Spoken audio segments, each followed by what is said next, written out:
Good morning. Good morning, good morning. Happy Tuesday morning to all of you. Hey, we are so excited to have you here with us today for Wake Up West Coast. And whether you are here in person or joining us digitally, thank you for taking the time to join us today. It's going to be an incredible morning, not just because you're not home getting bombarded with the last-minute election ads, because we are going to have incredible content and challenges from our speakers today. That being said, it is election day, and we know it's a little bit of a risk to do something like this on election day because we don't want to interfere with your ability to get out and vote. So make sure that you take that time today to let your voice be heard. Stop at the polls and vote today. Before we get started, as always, I'd love to thank our sponsors. We have Velvet Fuller here from AAC Credit Union. They are our morning mingle sponsors this morning. Velvet, thank you.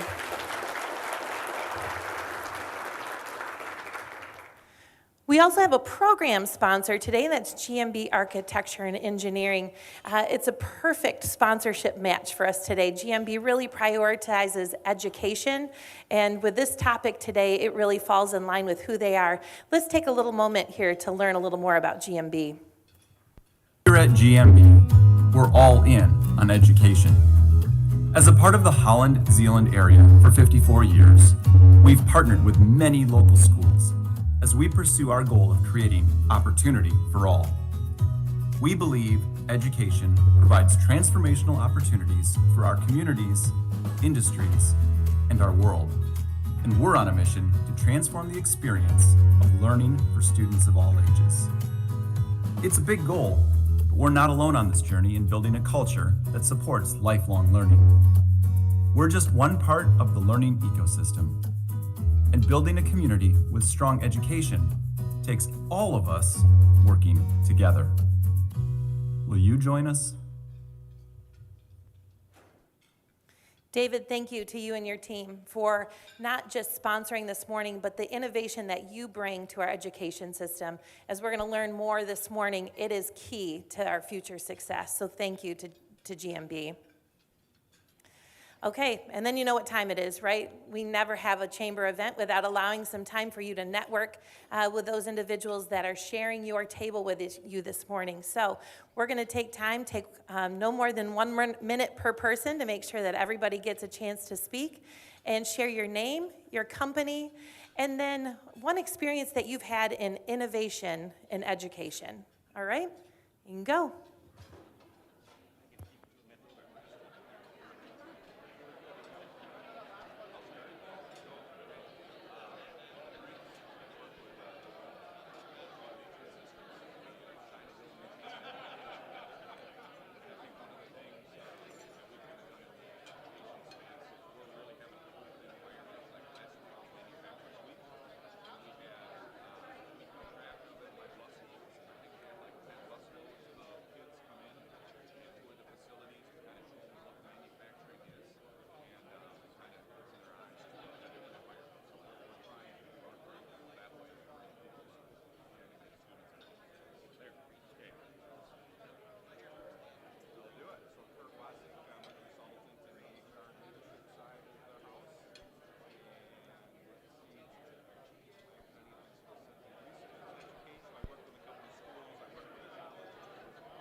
Okay, welcome back.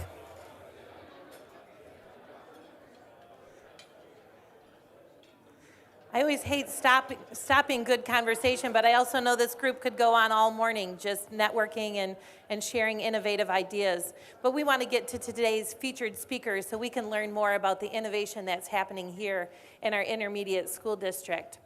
This morning we have two speakers with us, both from the intermediate school district. The first is Dave Tebo. And Dave, I got to know through our West Coast Leadership Program. If you've been through leadership, you know that we spend a day focused solely on education. And at that point, Dave was the superintendent for Hamilton Schools, and I've never had so many people ask if they could move to the Hamilton School District after learning about the innovative ideas that Dave, and the passion that Dave had around educating our kids. He is absolutely a lifelong learner, and moving into this innovative role with the ISD is just an ideal fit, not just for Dave, but for the students that are going to benefit from that in our community. Dave's joined by Dr. Kyle Mayer. Kyle is on our board of directors, strategically, frankly, because we know that this partnership with education is going to be key for us for the long term, and we were so excited when Dr. Mayer said yes to joining our board of directors. He's the superintendent for the Ottawa Area Intermediate School District and really is recognized statewide as a leader in this space. So we are so fortunate to have both Dave and Kyle with us this morning. So without further ado, please join me in welcoming Dave Tebo and Kyle Mayer to the stage.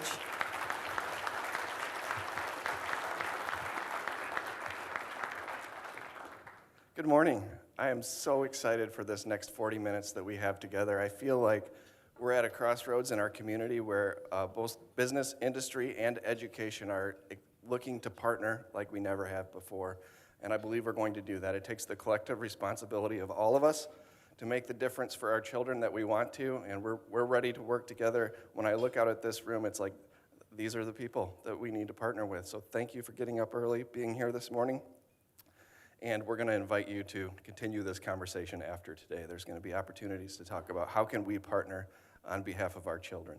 So thanks again for being here. Just a little bit about myself. I live in Grand Haven Township. I'm married to a teacher in Grand Haven, and my daughter Sarah is a junior in high school. My son Ryan is in 8th grade. I came to this position by way of being an elementary school teacher, an elementary principal. I've been a local district superintendent, and then I started at the OAI ISD in 2008 as assistant superintendent in the area of teaching and learning. I've been the superintendent now at the Ottawa ISD for 2 years, almost 2 years, and it's my dream job. I love the Ottawa ISD, all the work we do, what it stands for, and my why is to make a difference in the lives of children each and every day. Even if my Powerball ticket has the right numbers on it, I will seek to make a difference in the lives of children each and every day.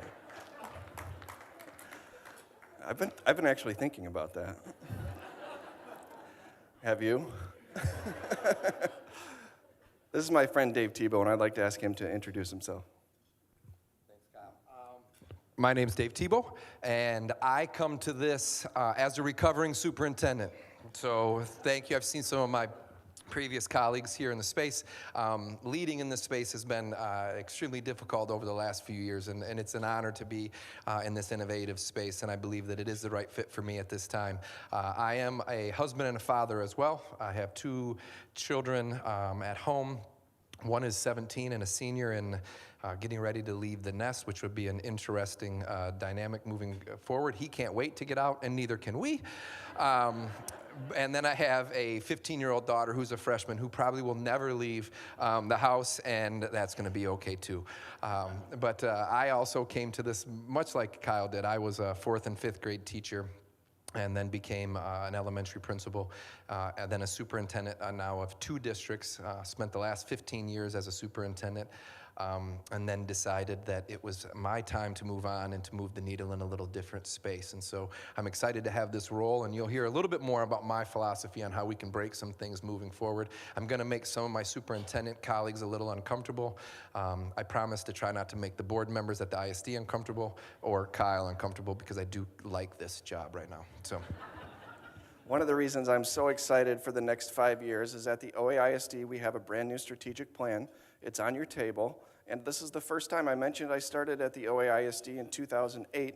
This is the first time ever the Ottawa ISD has had a strategic plan, and our board adopted this just a few months ago. We have amazing talent at the ISD. We're 550 employees, and in my humble opinion, they're the best and brightest in the state of Michigan. And now being aligned with a strategic plan and really having a clear vision of where we want to go in the next 5 years, I think the sky is the limit for what we will accomplish. So I'm happy to share a little bit about that with you today. If you were to walk into the Meijer grocery store after this meeting and ask the first 10 people that you meet, what is the Ottawa ISD and what do they do, you'd probably get about 10 different answers. They might say, well, that's an organization that does career and technical education, or that's an organization that focuses on special education, or they consult in the schools and provide general education support. All of those things are true, but not everyone has the same touch points. So our mission at the OA ISD is to ensure that all learners in the Ottawa area have an opportunity to realize their potential, both as individuals and part of a thriving community. We say all learners because we support students from birth to adulthood and everywhere in between. So this is our service region. We have the Ottawa Area ISD provides educational supports from Coopersville and then in the northeast to Saugatuck in the southwest. And we serve 59,230 learners each year, directly or indirectly, in partnership with the school districts that you see on the map. We're located all throughout the county and have programs, for example, near here. On 8th Street, we have a Roaring Knoll building where young adults between the ages of 18 and 26 today who have learning disabilities are being supported in attaining the learning they need to be successful in life. And for example, you see in Zeeland there in the Herman Miller main site.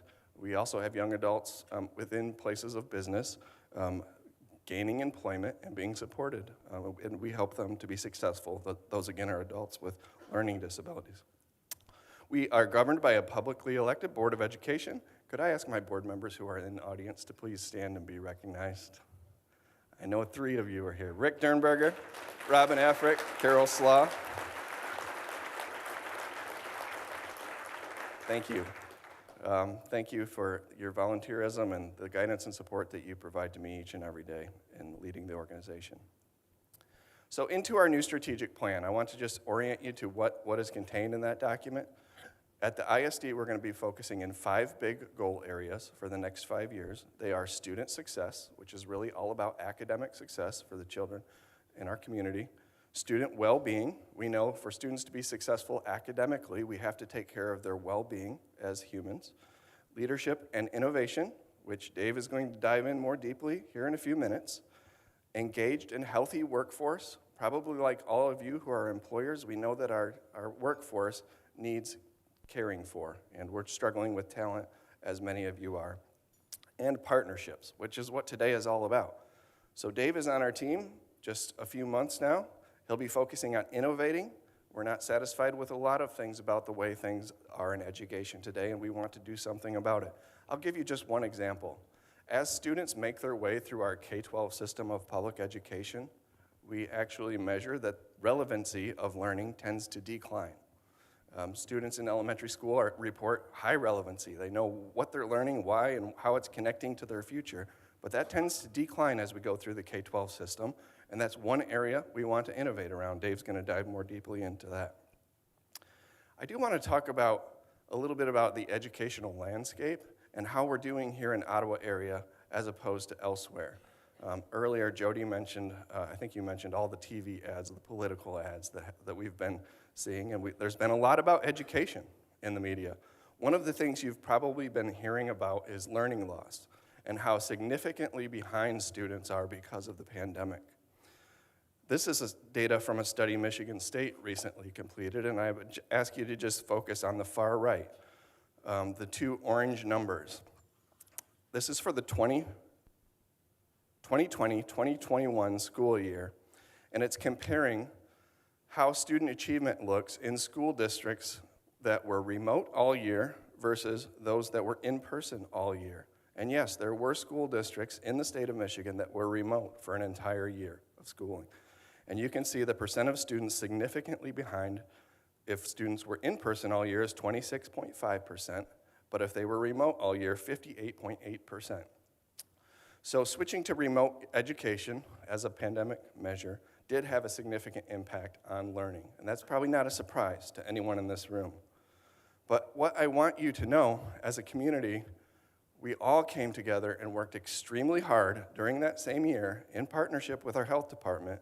We were open, on average, all of our districts across the area, 165 out of 180 days for in-person instruction.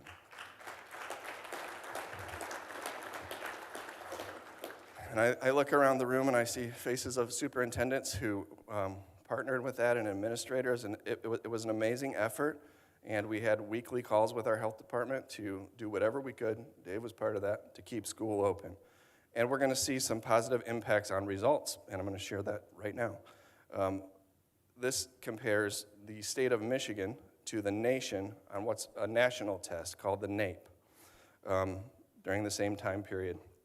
And you can see Michigan is the purple line, the nation is the black line, and you can see over to the right side of both charts, we're looking at reading on the left, math on the right. Both the state and the nation saw dramatic declines in test scores for students during the time of the pandemic, and Michigan perhaps even more dramatic than the nation. But that's not true here in the Ottawa area. These are our M-STEP scores, 3rd grade through 8th, and you can see that almost every line between 2020 and 21 and 22 is flat, or maybe even slightly improved. Now, we don't normally celebrate flat test scores, but with the backdrop of that, I'm proud of what we did. And I'm proud that we were in person and that we bucked the trend in terms of learning loss.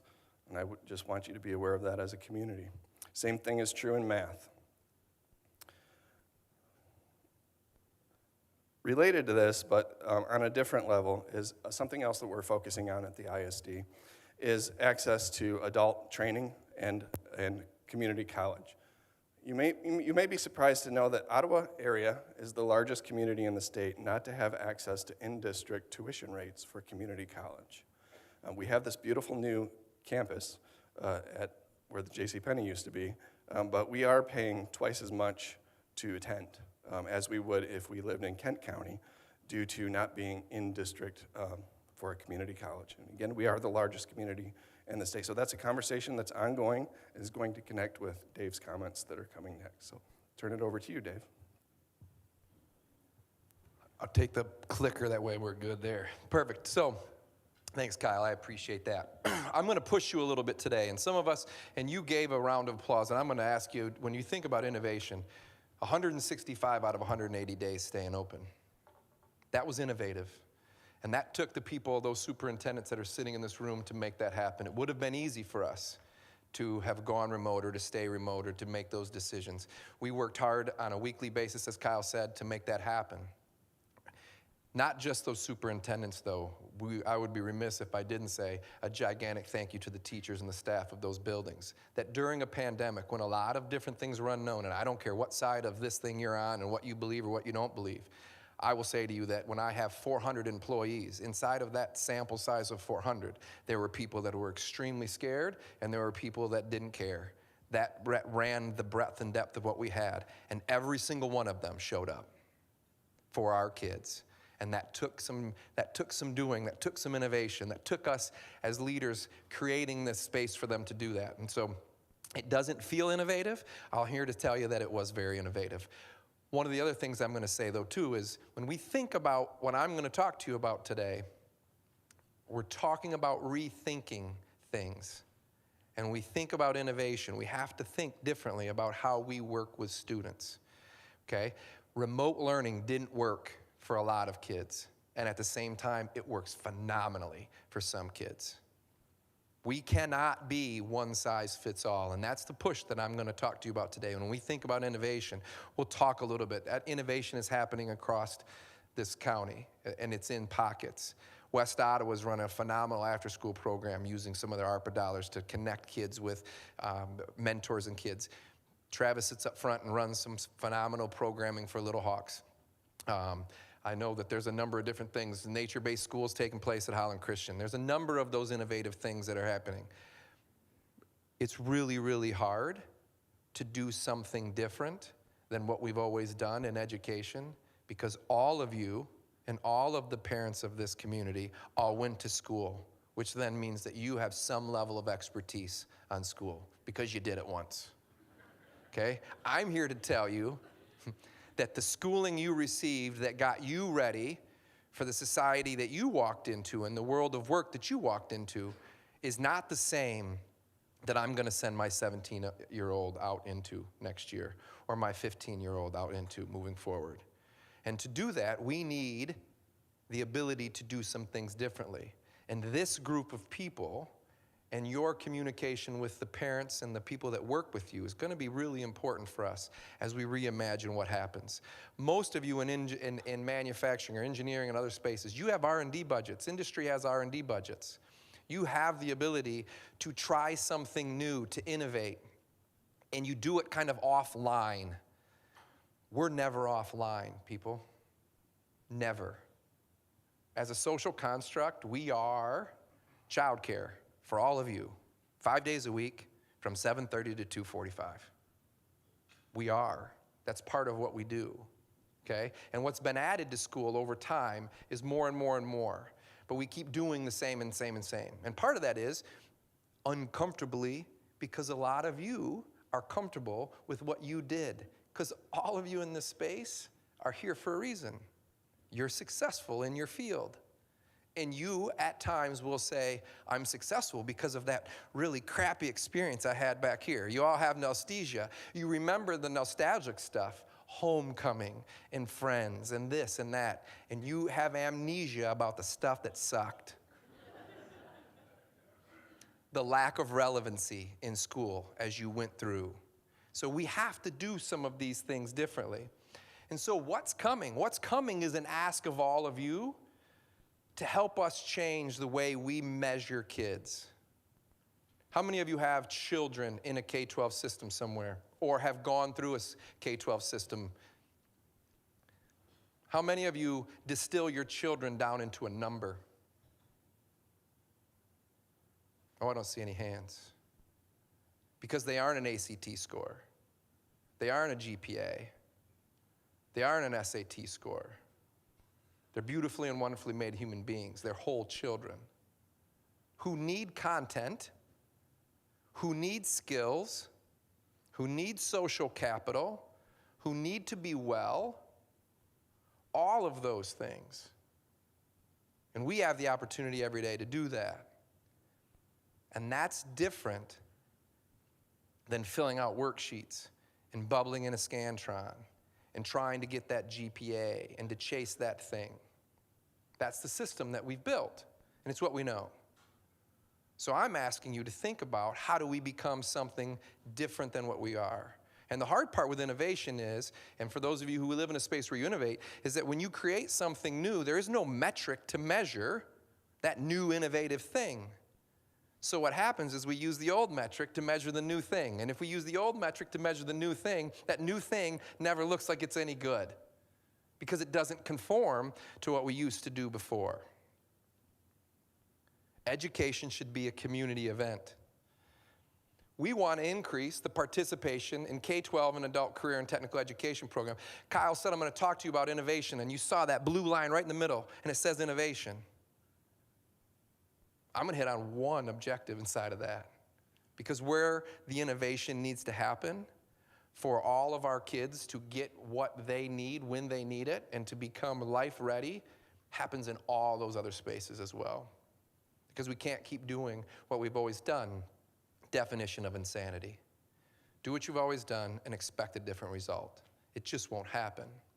So how do we do this? We want to increase participation. We know that this is important. Why do we know that this is important? Because this is where relevancy lives. This is where students get relevancy inside of that teaching and learning. We have 500 students on a waiting list for the Career Line Tech Center. And Dave Searles is in here. He runs the Career Line Tech Center. Amazing man. And Shayna's back there. Those two are rock stars. So I got to give a shout out to the two of them. There's a 500 student waiting list. And he's like, Dave, don't talk about the waiting list. I said, I'll talk about it, but in the right way, okay? The reason we have a waiting list is because this is where the relevancy lives. Kids want this experience. They want deep, robust career exposure, career development.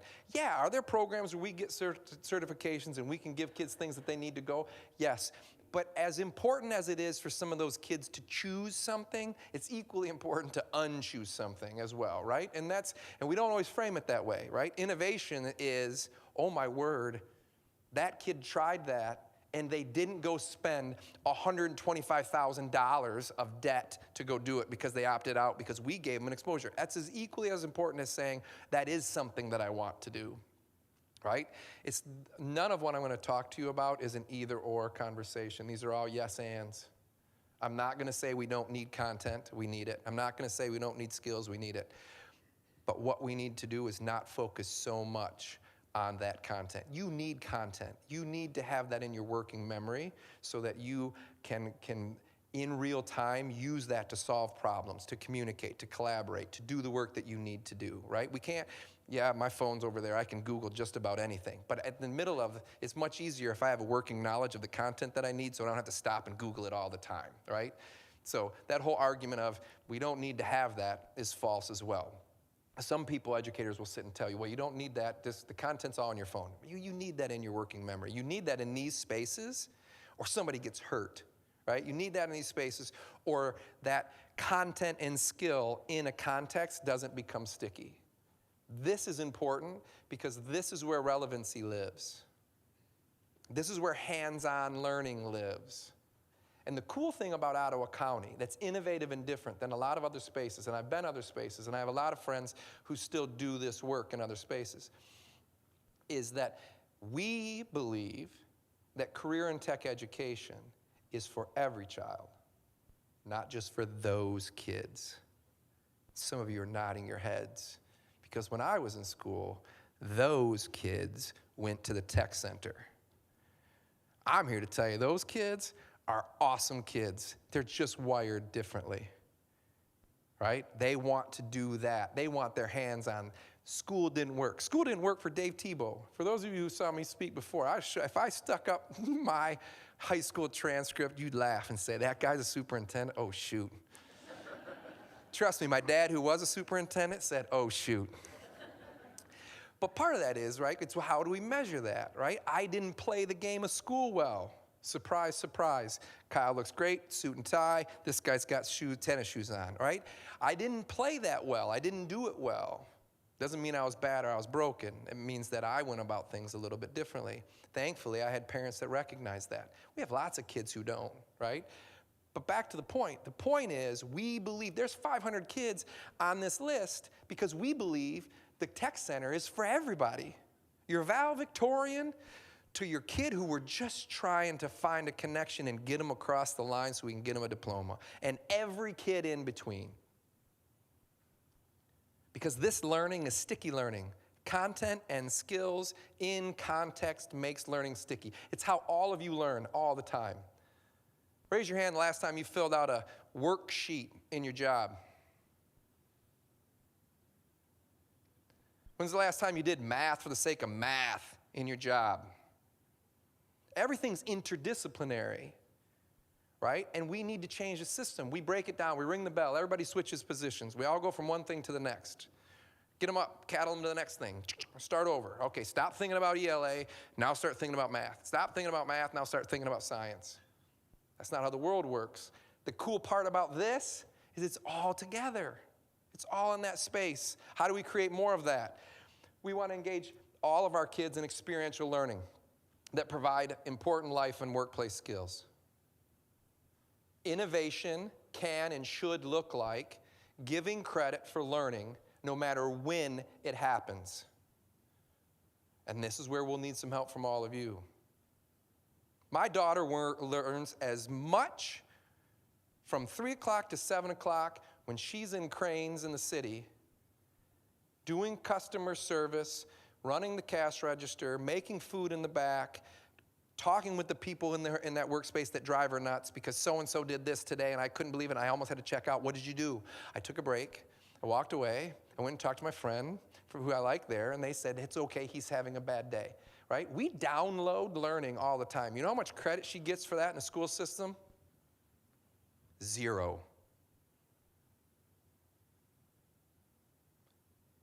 I'm done talking about learning as school.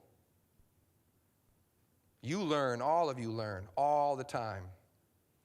When we can be innovative, when we can change this and find a way to give kids credit for the things that they do all the time, Sunday through Monday, I don't care if it's at a church, I don't care if it's at a club, I don't care if it's in your backyard, I don't care if it's at work. They're all learning stuff. They're using math, they're using English. They're testing the scientific theory, making a hypothesis, judging it, testing it. It happens in your backyards. Let's be innovative. Let's start to make sure that we're giving them experiences out that are authentic. All of you in this space have authenticity in where you're at. How do we connect our kids and our teachers to you so that learning feels less systematic, and more holistic? That's what our kids need. How do we facilitate access to community college and post-secondary credentials? We have the opportunity. This community in this county is stinking amazing. We have things that other communities wish that they had. We have phenomenal K-12. We have amazing preschool. We have a Lakeshore GRCC campus. We have MTech. We literally have pre-K through gray learning in this county. Other counties would love to have it. So how do we create a continuum where learners, whether they're young and they're in school age or they're adults and they work for you and you want to upskill them, that they weave in and out of an economic and educational system that doesn't have borders? Thompson MTech is an amazing, amazing program, and there's some stats up on the thing. 95% of the students successfully complete their program. 95%. I'd love, as a Hamilton superintendent, a 95% graduation rate. That would have been great, right? 87% of the students are employed after they complete the program. 3,000 students served every year. A 10-to-1 student-to-teacher ratio. We have that in our backyard. That's a part of our system, and we're working, one of the innovative things that we're working on is and superintendents are gonna get this at their next meeting, we're working on how do we create a transition plan for kids that transition, because you know what? I said I'd love that to be my graduation rate. Our graduation rate on average is probably somewhere between 85 and 87% in Ottawa County across the board. If any of you had an 85 to 87% success rate in your business, would you be happy? We have acceptable losses in education the way that the system is built, because the system is built to be the most efficient system ever. It sorts and separates kids like nothing else. It's not broken, it's extremely efficient. It sorts them out and says, good luck. There used to be a time, if you were one of them, you could go use these things and make a middle-class living. Good luck doing that now. You need this. All 100% do. So how do we use MTech? How do we use GRCC? How do we use workforce and the ability to earn a living and still learn at the same time to blur this from pre-K to gray? That's innovation. We figure that out, we do that. This community, this county is leaps and bounds ahead of everybody else. You have the educators willing to do it. Can we all pull together and frame it the right way? Learning isn't just for school. Foster an innovative mindset, turning challenges and opportunities and ideas into creative solutions as an organizational standard. Every problem is an opportunity. How do we take something that is defined as good or bad? More than times, let's talk about the bad. Mark Schmidt's in here. And I'm gonna give Mark a shout. This is an example, and I've used a different example, and I used the Michigan Center example for those of you who heard me talk. I used to talk about the kid I caught selling drugs. I'm gonna talk about a kid caught selling drugs again, but I'm gonna use it a little bit close to home. We have a student who I meet a student in the hallway. He wants access, he's a coder, he writes code, and he's created this app for a phone that makes It's kind of like Flappy Bird back in the day. I don't know if any of you remember Flappy Bird, but you'd kind of get the bird to stay in between the things and fly. He'd created this thing on his own, and I met him and walking to high school, in the hallways in the high school as a junior, and the principal said, you should meet this kid. We got to get him hooked up with some other people. I have a brief encounter with him, and I don't think anything of it. Dave Tebo drops the ball. It's happened before. It'll happen again. I drop the ball. I don't follow up with this kid. Then next thing I know, my high school principal calls me. He says, Dave, remember the kid that you met? Yep.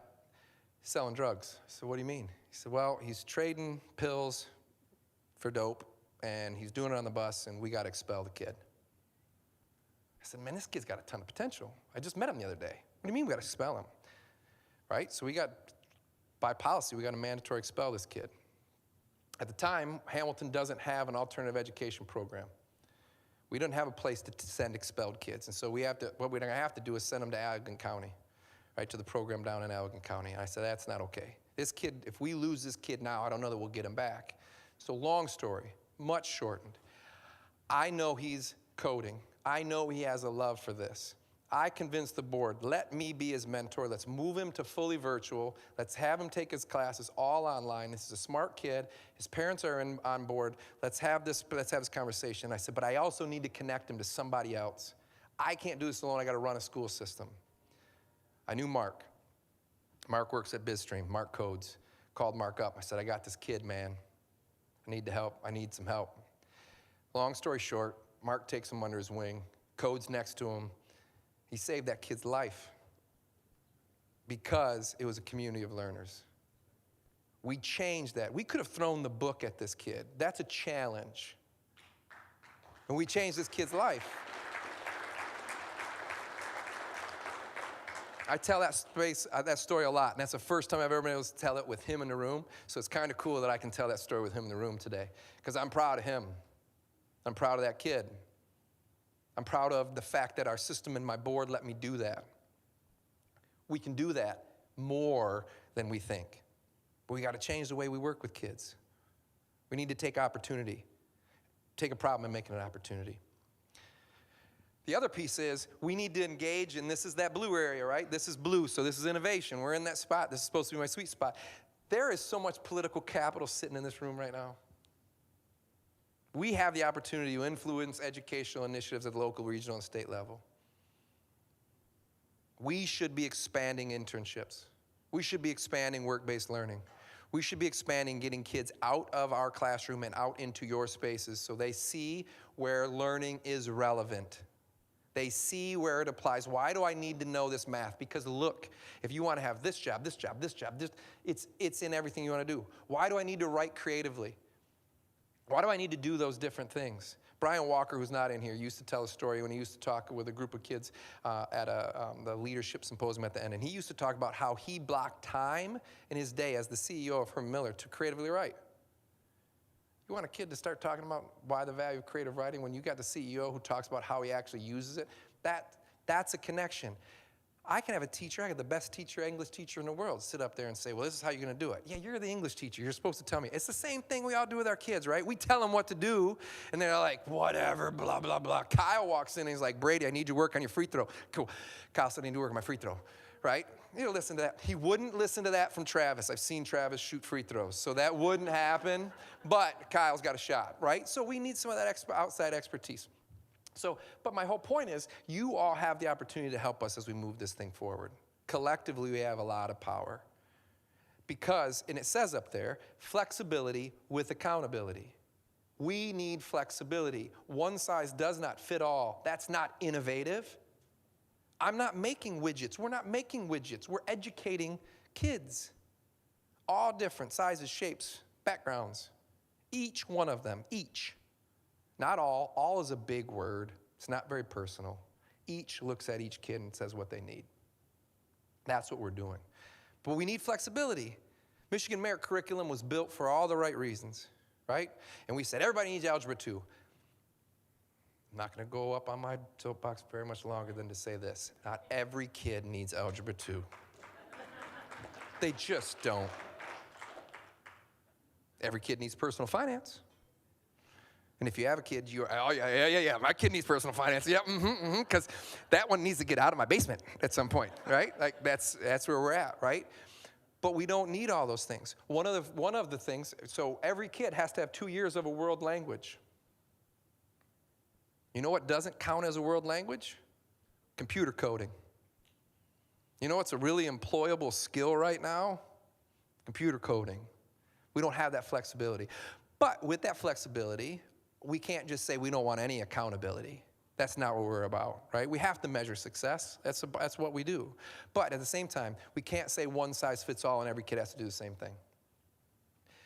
Colleen, where am I with time? I talk a lot. Cool, all right, there, all right. So, what's possible? A community of success. That's what's possible. We have a successful community. We can be the benchmark in which other communities across the state measure themselves. But schools can't do it alone. They just can't. Teachers have a hard time, and hear me say this. I love teachers with my whole entire heart. I was one. I worked for them. I fought for them.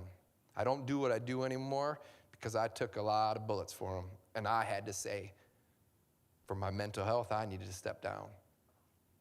So don't hear me say that. But this is the thing. Most of them only know school. They went to school. They went to school to do more school. They liked it in the system in which it was. Most of them didn't go into teaching and learning to change the profession. It's not their fault. Most of you didn't go into what you do to change it. You went into it because you liked it. It worked for you. But they have done, for a lot of them, most of them, and I'm going to be very stereotypical. I'm painting with a broad brush, and I know I'm painting with a broad brush. But this is a path. I go to school. I do well in school. I play the game of school well. When I become of age to start to work, I work at a summer camp, or I work at a child care, or I babysit, or I do some other thing in which I'm around kids, setting them up for learning experiences, and then I get a job back in. They don't know.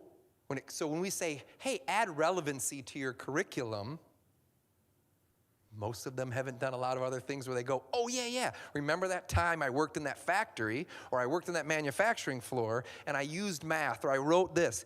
It's not their fault. It's not their fault. Most of them don't and haven't had that experience. Higher ed doesn't help them do that. Higher ed gives us more of the same higher ed, like more of the same stuff. The system protects the system. It is what it is. Breaking the system's hard. It's uncomfortable. But we have opportunities to connect with all of you. We have opportunities. What do we need? We need relevancy. We need teachers to connect with you. We need students to connect with you. We need you to come alongside and be a supportive person for kids, especially those that are struggling, especially those that don't look like you. Our kids need windows and they need mirrors. They need mirrors. They need people who can mentor them that look like them, and they also need windows to people who don't look like them, who haven't walked the same walk. That's what our kids need. That's what we need from you. So what's the ask? Connect with us. Connect with our kids. Connect with our teachers. Give us a safe space to innovate. Because Kyle said it. Education is political right now. Kids aren't politics. And that stuff needs to stop. We need to support them. We need to be able and willing to make learning look different, to give credit for things that we don't traditionally give credit for, so that each kid can maximize their potential. We need help doing that. One of the biggest things is we need a safe space to make that happen, to not be put back in a box of what you remember school to be because it worked for you. That's our ego. It's our identity getting in the way of allowing our kids to be the next best version of themselves and not another mini version of us. I say that as a parent. I look at my kid every day. The best parts of him are his mom. Don't laugh too loud. Right? But I want him to not be another version of me. And that's hard. My ego, that's hard. The times when he looks like me, the best parts of me, and there's not very many of them, but the ones or two that are, I get really proud. But that's my ego. We need to let that go for our kids, for this community. so we can do better. So how do we do this? On the ISD site, I have a page. It's the innovation page. And there's a project pipeline on there. There's an application. If you're interested in this, if you're interested in connecting with us, I am the connective tissue. I can connect you to West Ottawa, to Zeeland, to Holland Christian, to Hamilton, to Jenison, to all those spaces.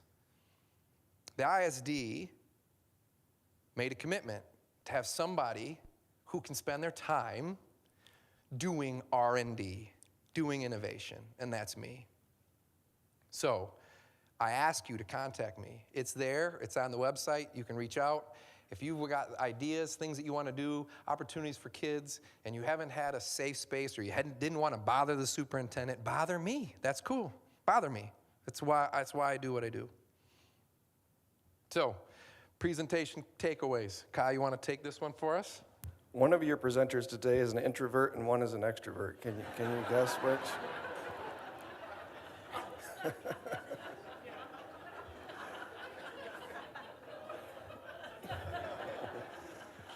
We hope you take away that we have a new strategic plan, that it's an exciting time for education in the Ottawa area, and we're ready to partner.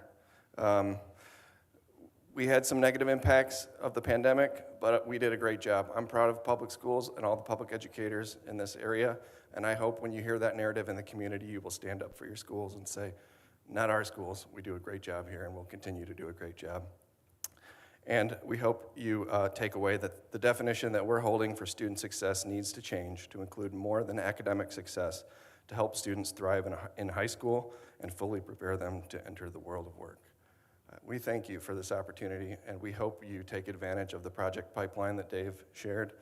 We can't wait to see what comes out of this conversation and hope this is only just the beginning. Thank you.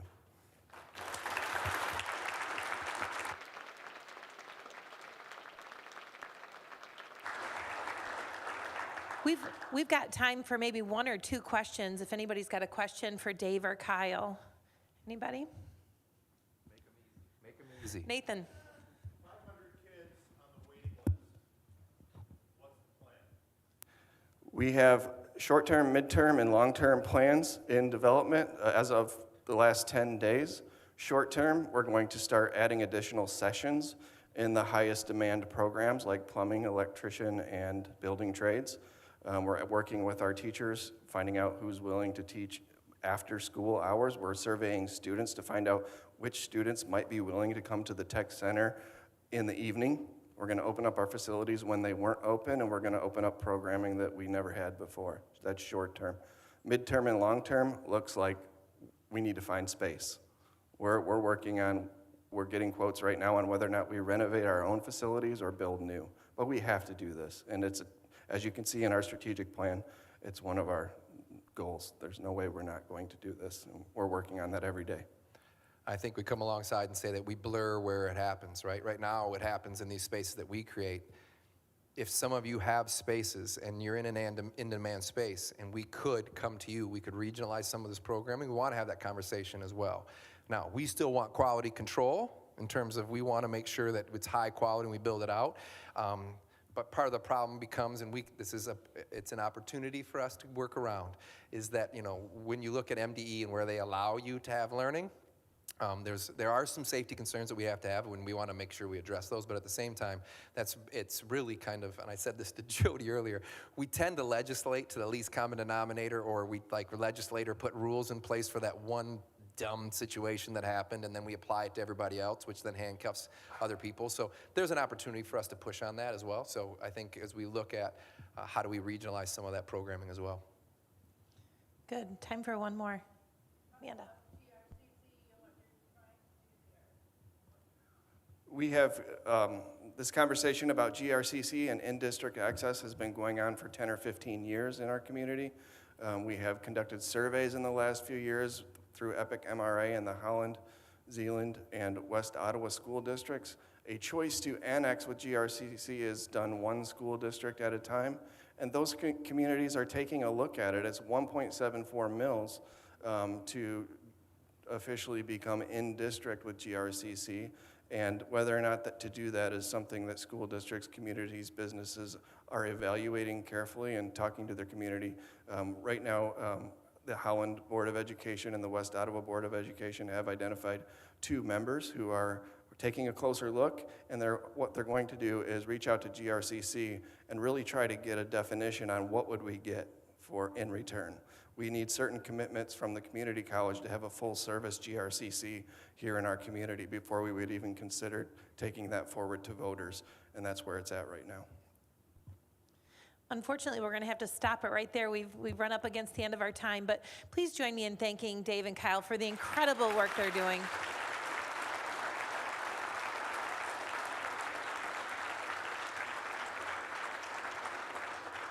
We are so fortunate to have both of them leading in this education space. It's critical to the long-term success, not only for our children, but for our workforce. So we're incredibly appreciative of the work that the 2 of you are doing.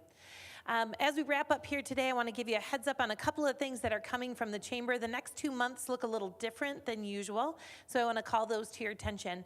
Next month, there will not be a Wake Up West Coast. Instead, it's breakfast with our congressman.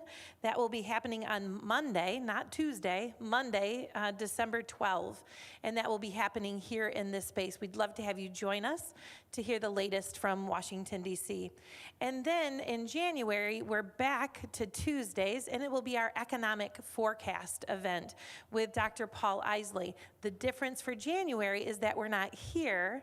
We'll be at Getty Church. That's generally a larger crowd, and we'd love to have you join us in January, Getty Church on Tuesday, January 12th for our annual economic forecast. And with that, I'll say thank you for joining us today. Remember to go and vote and make it a remarkable day. Thanks, everyone.